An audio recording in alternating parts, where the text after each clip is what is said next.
Hello বন্ধুরা, তো আজকের মিনি ব্লগটা আমি সকাল থেকে স্টার্ট করলাম। তো চলো রান্নাঘরে যাওয়া যাক।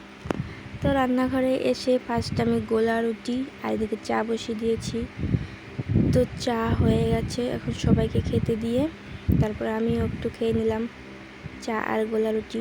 তো বাদ বাকি সব কাজ সেরে এখন দুপুরে রান্নার তোড়জোড় চলছে। তো ফার্স্টে ডিমটা ফেটিয়ে নিলাম, এখন অমলেট করে নেব। তো আজকে করব হচ্ছে ডিমের ঝোল, তো অমলেট করে তারপর করব, এভাবে খেতে চায় আমার বর। তো হয়ে গেছে সব ডিমগুলো ভাজা। তো এখন কিছু মশলা করে নেব, পেঁয়াজ, রসুন, আদা আর কাঁচা পাকা লঙ্কা তো বেটে নিয়েছি। তো এদিকে ফোড়নে দিয়ে দিয়েছি তেজপাতা, গোটা জিরে আর পেঁয়াজ। সবগুলো ভাজা ভাজা হয়ে গেলে তারপর আলু আর টমেটোটা আমি একসাথে দিয়ে দিলাম, কারণ আলুটা আমি আগের থেকে সেদ্ধ করে নিয়েছি ফুল বয়েল, সেই জন্য একসাথে দিয়ে দিলাম। তো দেখো কষানো হয়ে গেছে ভালো করে। এরপর জল দিয়ে দেব পরিমাণ মতো, যেহেতু সেদ্ধ করা আলুর আর কিছুই নেই,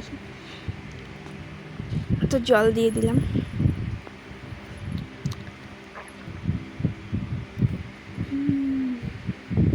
তো এবার কিছুক্ষণ ঢাকা দিয়ে দেব। আর এদিকে ভাতও বসিয়ে দিয়েছি। তো ঢাকনা খুলে এখন ডিমগুলো দিয়ে দিব।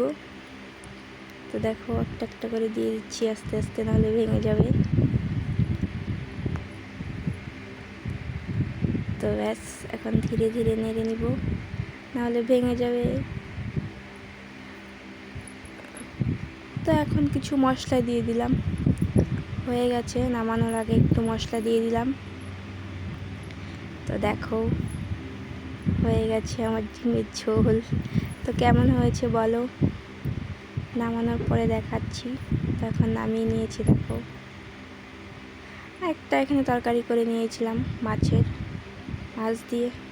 তো রান্না করতে করতে ঘেমে গিয়েছি, তাই একটু স্প্রাইট খেয়ে নিলাম। টাটা।